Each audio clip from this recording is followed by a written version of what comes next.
కవిత comments తన ఉనికి కోసం మాట్లాడుతున్న మాటలుగానే భావించారు.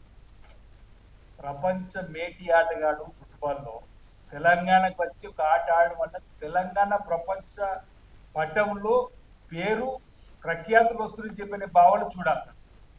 అంతేగా గ్లోబల్ సబ్మిట్ చేస్తే విమర్శలే. 5,75,000 కోట్ల పెట్టుబడులు వచ్చే గ్లోబల్ సబ్మిట్ వస్తే కూడా దాన్ని అభినందించే ఒక్క మాట కూడా మాట్లాడలేదు వీళ్ళు ఎవరు. ఈరోజు ప్రైవేట్ కార్యక్రమాలు దూరండి, ప్రజల సొమ్ము కాదు కదా, ప్రభుత్వ సొమ్ము కాదు కదా.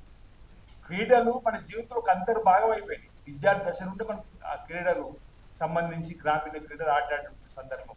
అలాంటిది ఒక ఫుట్బాల్ సంబంధించిన మేటి ఆటగాడు మన తెలంగాణకి ఆడే క్రమంలో స్వతహాగా ముఖ్యమంత్రి రేవంత్ రెడ్డి గారు ఫుట్బాల్ ఆడేటువంటి వేంపుడు కాబట్టి వారు ఆడి తద్వారా మన ప్రాంతానికి మన తెలంగాణకు పేరు తీసుకొచ్చే ప్రయత్నం చేసినట్టు కదా ఆ భావన చూడాలి తప్ప ఎక్కడ కూడా దుబారా కానీ ప్రభుత్వానికి దానికి సంబంధమే లేదు.